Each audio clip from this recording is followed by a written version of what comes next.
안녕하세요, 구독자 여러분. 구독과 좋아요는 채널 운영에 큰 힘이 됩니다. 안녕하세요. 저는 올해로 45살 된 평범한 가정주부입니다. 친정 형편이 좋지 않아 남들과는 조금 다르게 유년 시절을 보냈어요. 전국을 떠돌며 돈을 벌어오겠다던 아버지는 한 번 일을 나가시면 한 달, 두 달 동안은 거의 연락이 없으셨죠. 겨우 공과금을 낼 수 있었던 형편에 친정엄마는 남동생과 저만 바라보시며 굳은 일 마다하지 않고 평생 고생만 하셨습니다. 그러다 제가 고등학교에 입학할 무렵 결국 무리한 탓에 시름시름 앓다가 합병증으로 허망하게 세상을 등지셨어요. 엄마의 장례식은 초라하기 그지없었습니다. 왕래하던 친척도 없었던 데다 어린 저희 두 남매가 할 수 있는 건 그다지 없었거든요. 뒤늦게 연락이 닿은 아버지는 5일장을 모두 마치고서야 얼굴을 비추셨습니다. 눈물을 흘리며 후회해도 이미 때가 늦은 거였죠. 그땐 모든 상황이 이해가 되면서도 저희 곁에 없던 아버지가 원망스럽더군요. 그래서 엄마라는 존재는 저에게 더더욱 각별하고 소중하게 느껴진답니다. 서론이 많이 길었죠? 오늘 여러분께 제가 들려드릴 이야기는 욕심이 과해 결국 파국을 맞이한 시어머니 이야기예요. 요즘은 부모 된 입장에서 자식한테 많은 걸 바라면 안 되는 세상인데 저희 시어머니는 자식들에게 바라기만 하셨던 분입니다. 아무것도 가진 것 없는 제가 결혼 초반에는 믿고 의지했지만 시간이 지날수록 진심이 아닌 걸 느꼈고요. 어떤 사연인지 궁금해하실 것 같아 지금 바로 시작할게요. 팀장님, 부르셨다고 들었어요. 무슨 일 있으세요? 아, 민정 씨. 다름이 아니라 우리 부서에서 이번에 정직원 한 자리 추천하라고 위에서 지시 내려왔거든요. 그런데 팀원들이 하나같이 민정 씨를 추천해서요. 민정 씨 생각을 물어보려고요. 네? 정직원이요? 정말이에요? 네, 처음에 시간제 아르바이트로 시작했다고 들었어요. 공장에서 시작해서 여기까지 올라온 것도 대단한데 특히 권 부장님이 민정 씨 칭찬을 엄청 하던데요.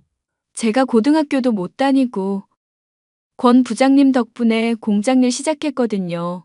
그 정직원 추천받으면 저 정말 계속 회사 다니는 건가요? 글쎄요, 심사를 거쳐봐야 알겠지만 본사에서도 반응이 좋아서요. 지난번에 민정 씨가 아이디어 낸 것도 아주 큰 성과를 얻었으니 정직원은 따놓은 당상이죠. 제발 됐으면 좋겠습니다. 그럼 정말 열심히 일할 자신 있어요. 지금도 충분히 잘해주고 있어요. 조만간 자리 새로 만들어줄 테니까 좋은 소식 기다려봅시다. 정말 감사합니다. 감사합니다. 그리고 외람된 얘기지만 사회생활 해봐서 느낀 게 있을 거예요. 아무래도 학벌이 중요시되는 세상이라 그게 꼭 필수는 아니라지만 정직원 되면 여러모로 기회가 많으니 검정고시도 보시고 여러모로 학업 이어나갈 수 있을 거예요. 그땐 내가 많이 도와줄 테니 걱정하지 말고요. 저 정말이요? 아휴, 감사합니다, 팀장님. 아니에요. 그럼 나가서 일 봐요. 본사에서 소식 내려오면 알려줄게요. 저는 엄마가 돌아가시고 난 뒤 아버지와 연락을 끊고 지냈어요. 물론 지금도 어디에서 무얼 하며 사는지 모릅니다. 당장 눈앞에 닥친 현실을 마주해야 했기에 일일이 신경 쓸 겨를이 없었다는 게 맞는 말이겠네요. 중학생이던 남동생은 엄마의 죽음 이후 또래보다 일찍 철이 들었습니다. 공부에 매진하며 큰 꿈을 키우고 있었고 저는 그런 동생을 열심히 뒷바라지해야겠다는 생각밖에 없었어요. 다행히 동네에 자주 왕래하던 이웃의 소개로 한 식품 공장에 취직하게 되었고 그곳에서 시간제로 일을 시작했어요. 그러다 저를 좋게 봐준 공장 직원 덕분에 본격적으로 일을 배우게 되었고 사무보조까지 하게 되었답니다. 다행히 그동안 제가 일했던 모습을 좋게 봐주었던 본사 관계자 덕분에 정직원으로 일할 수 있게 되었습니다. 그렇게 22살이 되던 해 본사에서 발령받아 내려온 새 팀장을 만나게 되었고 그 사람이 현재 제 남편이랍니다. 남편은 저를 유독 잘 챙겨주던 사람이었어요. 제 상황도 모르고 주제 넘는다며 알게 모르게 회사 내에서 왕따 비슷한 걸 당하고 있었는데 가족을 생각해서 이 악물고 버티고 있었거든요. 그렇게 힘든 생활을 하는 저에게 유일하게 위로가 되어 주었던 게 바로 남편입니다. 저희는 어느새 연인 사이가 되었고 꼬박 1년을 연애하고 결혼을 약속했어요. 안녕하세요, 어머니. 처음 뵙겠습니다. 저는 김민정이라고 합니다. 엄마, 내가 지난번에 말했던 민정 씨, 내가 결혼하고 싶다던 사람이야. 같은 부서에서 일하고 있어. 어서 와요. 현석이한테 이야기 많이 들었어요. 얘가 30이 넘도록 장가를 안 가길래 내가 얼마나 걱정했는지 몰라. 이렇게 어여쁜 신부감을 데려오다니. 내가 결혼 생각이 없다가 민정이 만나면서 결혼해야겠다 싶더라고. 어이구, 그러냐? 그나저나 아가씨 부모님은 뭐 하는 분들이지? 어떤 집안인지는 내가 대충 알아야지. 사실은 17살 때 어머니가 돌아가셨어요. 지금은 남동생이랑 둘이 지내고 있고요. 어이구, 저런. 그럼 아버지는 지금 뭐 하고 계시나? 엄마 돌아가시고 나서 연락을 끊고 지낸 지가 제법 되었어요. 미리 말씀드리지 못해서 죄송합니다. 엄마, 내가 말할까 했는데 그래도 본인 입으로 직접 말하겠다고 해서 미리 말씀 못 드린 거예요. 이해한다. 무슨 사연인지는 모르겠지만 딱하구나. 나이도 어린데 그동안 고생 많았겠네. 아니에요. 다행히 좋은 분들 많이 만나서 이렇게 일도 할 수 있고 그랬는걸요? 엄마, 그래도 이 사람 참 대단한 사람이야. 처남이 작년에 대학 입학했는데 서울 의대를 갔다니까. 뭐? 그거 참 축하할 일이구나. 민정이라고 했니? 네가 정말 고생했겠어. 말 안 해도 지금까지 얼마나 성실하게 살아왔는지 알 것 같구나. 둘이 결혼할 마음이 진심이라면 난 허락하마. 민정이 너도 여기가 네 집이다 생각하고. 어머니, 그럼 저희 허락해 주시는 건가요? 그럼 사돈들이 안 계시니 혼수나 예단은 최소화하자꾸나. 신혼집도 당장 얻기엔 무리가 좀 있으니 일단은 우리 집에서 살림 시작해. 너도 배운다 생각하고 지내면 좋을 것 같구나. 사돈 총각이 걱정되면 지척에 방 하나 구해서 왕래해도 되고. 어머니, 그렇게 말씀해 주셔서 감사합니다. 동생은 서울에서 대학 다니고 기숙사 생활하느라 괜찮아요. 저희가 살던 집 있으니 그대로 두고 제가 자주 왔다 갔다 해야죠 뭐. 정말 감사합니다. 제가 정말 잘할게요. 결혼 허락을 받으러 간 자리에서 시어머니는 저에게 누구보다 따뜻한 시선으로 바라봐 주셨습니다. 가족의 정이 그리웠던 저로선 그 눈빛이 얼마나 반가웠고 고마웠는지 몰라요. 그렇게 저와 남편은 혼인신고를 하고 시댁에 들어가 신혼생활을 시작했습니다. 당시 회사를 다니며 집안 살림도 배우고 며느리로서 도리를 다하려고 무진장 애를 썼는데 여간 힘든 게 아니었어요. 그러다 지쳐갈 때쯤 저희 부부에게 아기 천사가 찾아왔고 몸조리를 해야 한다는 생각에 결국 회사를 관두게 되었습니다. 아이가 태어나고 자라면서 하루하루 살아가는 게 정말 기쁘고 벅찼는데 조금의 변화도 있었어요. 바로 시어머니가 처음과는 다른 태도로 저를 대하셨거든요. 다정다감하고 세심한 그런 모습은 온데간데 없고 저를 못 잡아먹어서 안달이셨어요. 저는 제가 실수를 많이 하고 덤벙거림이 잦아서 그저 잔소리하는 줄로만 알았습니다. 그 무렵 시동생 부부가 결혼을 했고 몇 번은 얼굴도 자주 보고 살가운 분위기였는데 어느 순간 발길을 끊더라고요. 여보, 도련님은 왜 집에 자주 안 오셔?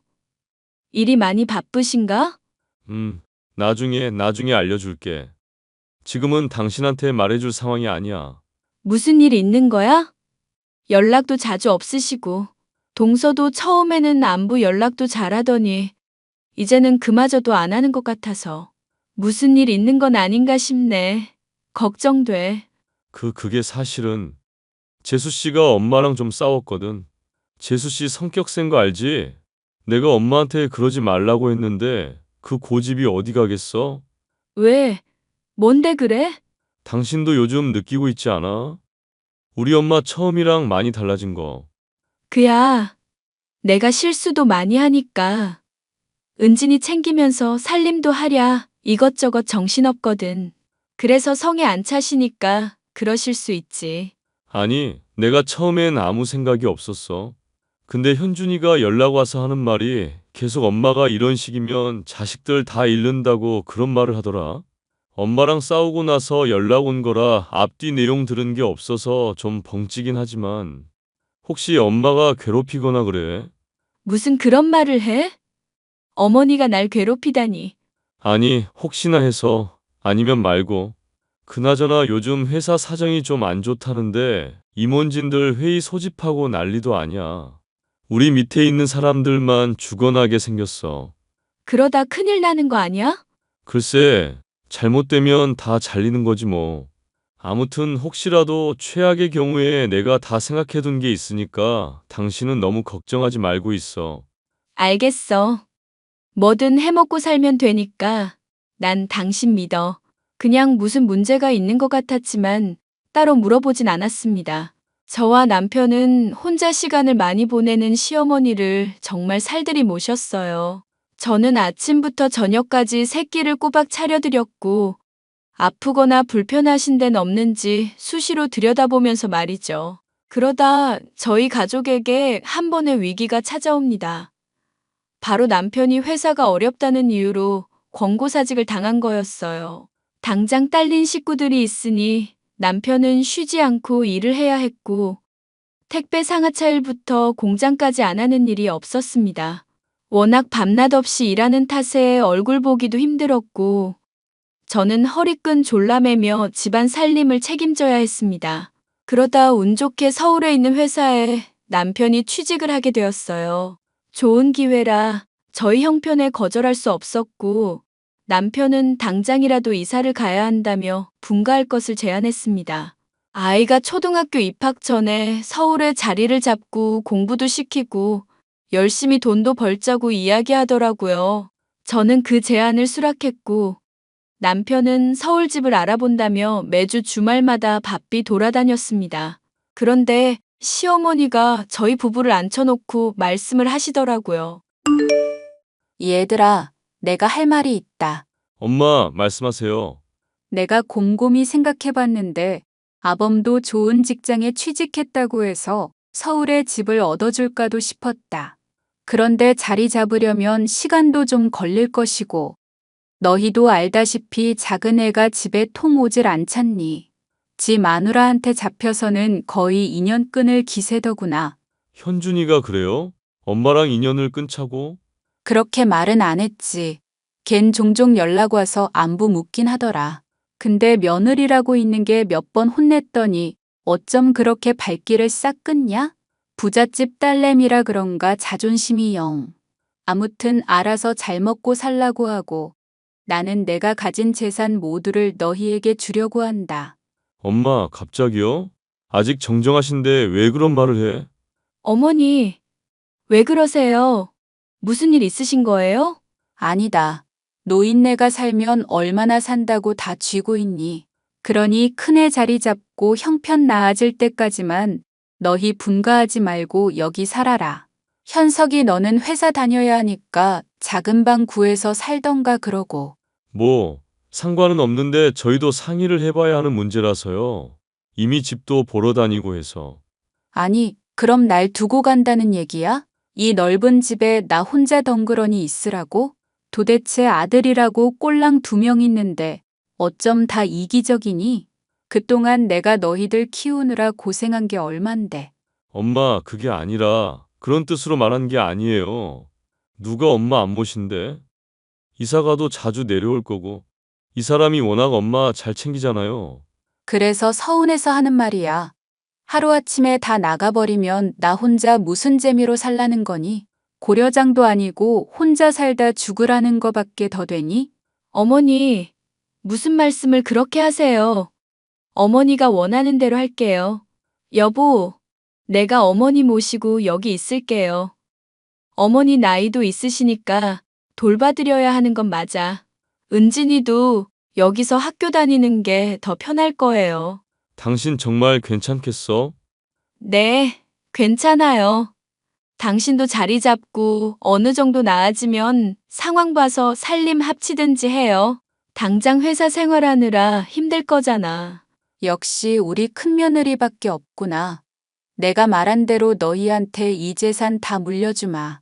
그러니 더 바랄 것도 없고 지금까지 해온 것처럼 잘 지내보자. 시어머니는 남편이 서울로 취직을 하고 이사를 가야 할 상황이 생기자 불쌍한 척을 하며 저를 붙잡으셨어요.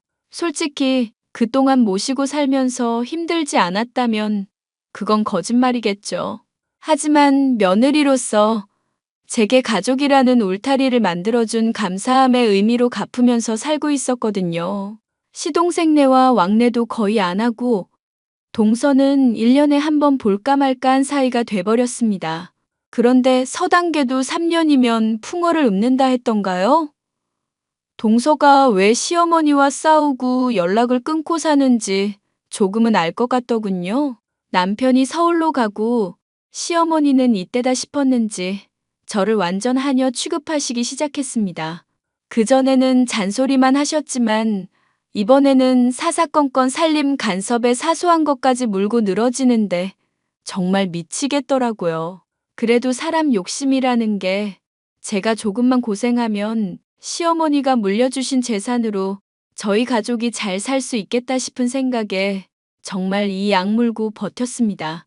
아이에게 집중을 못하더라도 시어머니의 심기를 거스르는 일은 없게 최선을 다했어요. 그렇게 시간은 흘러갔고 하루하루 저는 지쳐갔습니다. 예. 너는 시집 온 지가 언젠데 아직도 배추 절이는 걸 못해?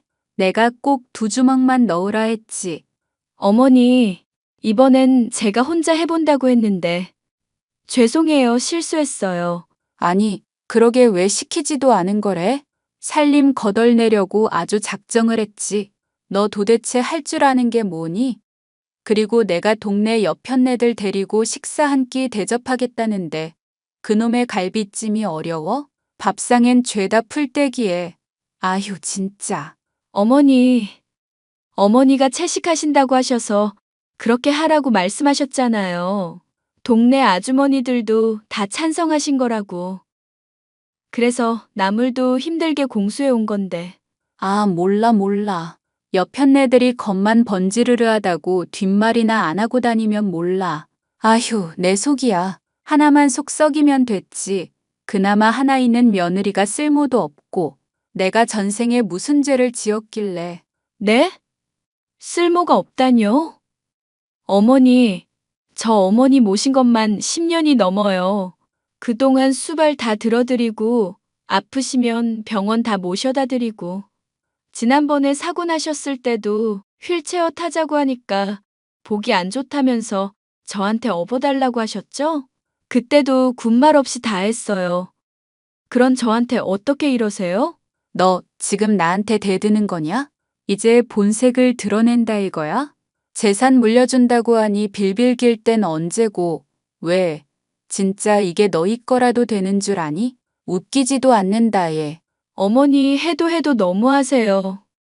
저 아무것도 가진 것 없이 시집 온 것도 맞고 보잘것없는 집안인 것도 맞는데요. 어머니가 절 이렇게 대하시면 안 되죠. 제가 어머니 정도 아니고. 동서가 왜 어머님이랑 연락 끊고 사는지 저는 100번 1000번 이해할 것 같네요. 어머니 너무하세요. 결국 시어머니와 큰 말다툼 이후 심란한 하루를 보냈습니다. 그러다 동서한테 웬일로 연락이 오더라고요. 아니나 다를까 자신이 그동안 왜 발길을 끊었는지 이야기를 해주더라고요. 가뜩이나 심란한 마음에 동서의 전화를 받으니 이제는 저도 결정을 해야겠다 싶었습니다. 결국 남편에게 상황 설명을 했고 아이를 데리고 서울로 이사를 가게 되었어요. 그렇게 명절이나 생신, 시댁 행사를 제외하고는 별다른 연락을 하지 않고 지냈습니다. 확실히 해방감이라는 게 뭔지 알겠더라고요. 재산을 물려받지 않아도 좋았습니다. 시동생 부부와 자주 만나며 그동안 누리지 못했던 여가 생활도 하고 어느 누구의 간섭도 받지 않은 채 저희만의 생활을 했어요. 어느덧 몇 년의 시간이 흘러 아이도 고3 수험생이 되었고 시동생 부부는 늦둥이를 얻었답니다. 하지만 시어머니라는 시련은 소소한 행복을 느끼며 살던 저에게 다시 한번 다가왔습니다. 얘, 요즘 통 연락도 없고 은진이랑 다 잘 살고 있지? 네. 어머니, 저희는 잘 지내고 있어요. 무슨 일 있으세요? 꼭 무슨 일이 있어야 연락한다니. 사실은 내가 얼마 전에 병원을 다녀왔는데 말이다. 상태가 좋지 않더구나. 네? 병원이요? 상태가 좋지 않다는 말은 뭔데요? 어디 편찮으세요? 애미야, 이런 말 하기가 쉽지 않은데. 사실 내가 죽을 병에 걸렸다는구나. 1년 내로 죽는다는데. 네? 그게 무슨 말씀이세요? 건강하셨잖아요. 갑자기요? 무슨 병인데요? 암이라고 하는구나. 검사랑 검사는 다 해봤지. 길어봤자 1년이라고 하는데. 어머, 어머니 어떡해요? 어머니가 암이라니. 이거 그이도 알아요? 동선애도 아냐고요. 아니, 너한테 제일 먼저 연락한 거다. 그래도 널 제일 믿고 의지했잖니. 아니, 저 지금 너무 충격이에요. 어머니 그래서 지금은 어디세요? 나야 집에 있지. 통원 치료하면서 수술 날짜 잡고 항암 치료하면 된다는데 너무 겁이 나는구나. 어머니, 걱정하지 마세요. 요즘 의료기술 좋아져서 완치 받으실 수 있어요. 제가 그이한테 말하고 내려갈 테니까 기다리세요. 그래서 말인데, 은진이도 수능 앞두고 있고, 너한테 이런 말 뭐하지만 남은 내 1년이라는 시간 동안 같이 살면 안 되겠니? 죽기 전까지 간병해주면 이 집이랑 모든 재산 다 너한테 주마. 네? 어머니 그런 말씀 마세요. 아무튼 그이한테 말하고 내려갈게요. 몸조리하고 계시고요. 저에게 들려온 소식은 느닷없는 시어머니의 암투병 소식이었어요. 길어봤자 1년이라는 시간이 남았다며 한참을 우시더라고요. 사람이 죽을 병에 걸렸다는데 단번에 그걸 의심할 사람은 없지 않나요? 그래서 남편과 딸아이에게 이 사실을 알리고는 급한 대로 짐을 꾸려 시어머니에게 내려가기로 했습니다. 내려가기에 앞서 수험생 신분인 딸을 위해 먹을 것, 건강식 등 이것저것 준비해 놓느라 며칠의 시간이 걸렸어요. 그런데 왠지 모르게 찜찜한 기분이 계속 드는 겁니다. 남편도 회사에서 자리 잡고 저희도 형편이 많이 나아져서 남부럽지 않게 잘 살고 있었는데 느닷없이 닥친 상황에 정신이 없기도 하고 도대체 제 인생에 왜 이런 먹구름이 들이우나 싶었죠. 무거운 마음으로 시댁에 내려갈 준비를 하고 있는데 동서에게 연락이 왔습니다. 형님, 아직 안 내려가셨죠? 절대 가시면 안 돼요. 절대. 응? 동서 웬일이야. 이 늦은 시간에 잠은 안 자고. 아니, 며칠 전에 그이한테 들었는데 은진이랑 아주버님 내버려 두고 시댁에 내려가신다면서요. 제가 그 소리 듣고 얼마나 기가 찼는데요. 어머니가 아프시다고 그랬어. 암이라고 하시는데. 일단 내려가서 상황 파악을 좀 해보려고. 아니, 형님, 그냥 가지 마세요. 어머니 생쇼 하시는 거라고요. 아직도 모르시겠어요? 동서 그게 무슨 소리야? 어머님이 생쇼 하시는 거라니? 저 결혼한 지 얼마 안 돼서 어머니랑 싸운 거 기억하세요? 10년도 더 된 일인데 그때 온갖 핑계 다 대면서 자기 데리고 살라고 하더라고요. 모시고 살면 재산 다 물려준다고 하면서. 아, 그래서 싸운 거야? 근데 그게 지금 어머니 아픈 거랑 무슨 상관이야? 내가 모르는 뭔가라도 있어? 형님, 사실 제가 이 말까진 안 하려고 했는데 어머니 저번 달에 저한테 전화 오셔서 한참을 우시길래 왜 그러냐 물었더니 형님한테 한 것처럼 암이라고 하는 거예요. 근데 아무한테도 말하지 말라길래 저는 그게 너무 수상해서 뒷조사를 좀 했거든요. 병원 어디냐고 물어봐도 대답도 안 하고. 어머, 설마 거짓말하신 거야? 제 얘기 들어보세요. 아무튼 제가 너무 답답해서 어머니 상태 좀 알아보려고 병원 쪽에 아는 사람이 있어서 수소문했는데 글쎄 어머니가 병원 다닌 기록도 없고 뭣도 없는 거예요. 그래서 어머니한테 여쭤보니까 대뜸 욕하시면서 연락하지 말라고 하시던데요. 제가 너무 어이없어서 아무 말도 안 하고 있었죠. 정말? 어머니가 그러셨단 말이야? 네. 형님이 내려가신다는 소리 듣고 제가 설마 하는 마음에 알아봤는데 어머니 암 아니에요. 이건 아직 아무도 모르는데 어머니 아무래도 생쇼하시는 것 같아요. 어머님이 다닌다는 그 병원 제가 뒷조사했는데 어머님 다닌 흔적도 없고 그냥 소화불량이라고요. 허, 동서 그게 정말이야? 증거 있어?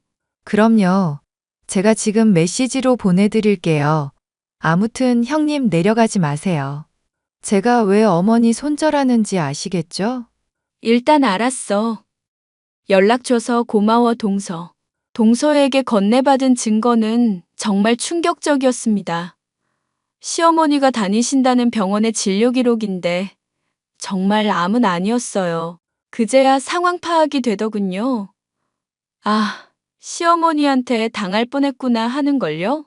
며칠의 시간이 흐르고 저는 이 사태를 어떻게 해결해야 하나 깊은 고민에 빠졌습니다. 딸아이가 수능을 앞두고 있는 시점에 괜히 부스럼을 일으키는 건 아닌가 싶기도 했고, 큰 소리 나게 하는 게 맞는 건가 싶었거든요. 그리고 무엇보다 남편이 시어머니에게 실망하고 상처받을 걸 생각하면 마음이 아팠습니다. 그런데 제가 시댁에 내려오지 않자 시어머니는 언제 내려올 거냐며 몇 차례나 연락을 해대셨어요. 참고 있던 화가 올라왔고 결국 그동안 묵혀있던 모든 감정을 다 쏟아내버렸습니다. 얘, 온다고 한 게 언젠데 아직도 안 내려오니? 이러다 나 죽게 만들 셈이야? 어머니, 제가 일이 생겨서 늦었네요. 근데 식사는 잘 챙겨 드세요? 잘 챙겨 먹긴. 넌 암 환자가 혼자 독수공방하는데 잘 먹고 잘 지낼 리가 있겠니? 빨리 내려와서 내 수발이나 들어라. 근데 암 환자치고는 상당히 기운 넘쳐 보이시네요? 그럼 내가 죽을 상이라도 해야 한다는 거냐? 요즘엔 웃음 치료라고 자꾸 웃으면 호르몬인지가 분비돼서 치료가 가능하다더구나. 넌 젊은 애가 그런 것도 모르냐? 웃기지도 않네요. 어머니 거짓말 그만하세요. 저 어머니 암 아닌 거 다 알거든요? 뭐? 내가 암이 아니라고? 너 내가 이런 걸로 거짓말할 사람으로 보여? 이게 시어머니를 도대체 뭘로 아는 거야? 너 정신 나갔니? 동서한테 다 들었어요. 한 달 전에 동서한테도 이러셨다면서요. 그리고 예전에도 이런 문제로 싸우셨고요. 물려줄 재산이 얼만지는 모르지만 돈으로 자식 휘두르려고 하시면 안 되죠. 뭐? 너 당장 내려와. 이게 어디서 시어머니한테. 나 암이라니까? 정신 나간 년. 내가 한 번 속지 두 번 속을 것 같아? 뭐? 너 지금 나한테 욕한 거니? 어머니 같은 분들은 욕 들어도 싸요. 사람들이 저한테 손가락질해도 어쩔 수 없어요. 이런 식으로 자식들 등쳐먹고 사시려는 거 이제 그만 멈추세요. 지난 10수년 동안 어머니 수발 다 들었잖아요. 혼자 못 걸어 다니세요? 밥 못 해 드시냐고요. 너 어쩜 이럴 수 있니? 너는 작은 애랑 다를 줄 알았다. 너처럼 착한 애가 왜 이렇게 됐니? 착해요? 좋게 봐주셔서 감사한데요. 저도 그동안 많이 참고 살았던 거거든요. 어머니 때문에 많이 힘들었다고요. 그래, 이제야 본색을 드러내는구나. 너 이러고도 무사할 것 같아? 내 재산 너 안 줄 거다. 그딴 돈 필요 없어요. 사회에 기부하시든 혼자 쓰시 알아서 하세요. 이 사실은 그이한테 다 말할 거예요.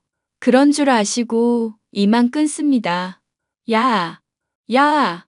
아무것도 모르고 시집와 정이란 정은 다 줘버린 제 자신이 참 한심스럽더군요. 그동안 겪은 모진 세월이 야속하기도 하고 밉기도 하고 너무나도 복잡했습니다. 한바탕 시어머니에게 쏟아내고 퇴근한 남편을 붙잡고 그동안 있었던 모든 사실을 이야기했어요. 남편은 제 이야기를 듣고 한참을 생각하더니 옷을 들고 집을 나섰습니다. 몇 시간 뒤 새벽녘이 되어서야 남편이 집으로 돌아왔고 앞으로 시댁에 가지도 말고 연락도 하지 말라더군요. 아마 시어머니와 한바탕하고 온 모양이었습니다. 남편 말대로 저는 그 뒤로 시어머니와 모든 연락을 끊고 지내고 있어요. 물론 시동생 부부도 시어머니와 연락을 하지 않고 있고요. 시어머니가 일방적으로 문자나 전화를 하시긴 하지만 저희는 답을 하지 않고 있습니다. 종종 딸아이가 저희들의 근황을 전하는 것 같긴 하지만 굳이 말리진 않고 있어요. 딸을 통해 듣기로는 자식들 덕 좀 보려고 돈으로 휘어잡으시려다 막상 외톨이가 되니 많은 후회를 하시나 보더라고요. 그저 저희에게 미안하다는 말을 전해달라고 하신답니다. 얼마의 시간이 흐른 뒤 딸아이는 좋은 성적을 얻어 의대에 진학했습니다. 시동생 부부도 새로 사업을 시작해 바쁜 나날을 보내고 있고 남편도 승진하면서 아주 승승장구하고 있죠. 저는 늦은 감이 없지 않아 있지만 사이버 대학을 수료했고 요양보호사, 산후도우미 자격증, 보육교사 자격증 등을 취득해 현재는 어린이집에 시간제 보육교사로 일을 하고 있어요. 제 할 일 하며 하고 싶은 거 하고 원하는 거 하며 살아가는 이 시간이 얼마나 기쁘고 소중한지 모릅니다. 시어머니는 여전히 혼자 지내고 계시고요. 이제는 서로 풀고 왕래를 하며 지낼까도 싶지만 당분간은 그러지 않으려고요. 십수년의 세월이 보상받을 수 있는 건 아니기에 그저 제 마음이 무뎌지기를 기다리고 있는 걸지도 모르죠. 제 사연은 여기까지입니다. 무엇이든 욕심을 부리면 화를 입듯이 인생도 그런 것 같아요. 저희 시어머니처럼 자식 가지고 흥정하는 짓은 절대로 하지 않을 겁니다. 제 사연 어떻게 들으셨는지는 모르겠지만 많은 공감이 되셨길 바라며 이만 줄이도록 하겠습니다.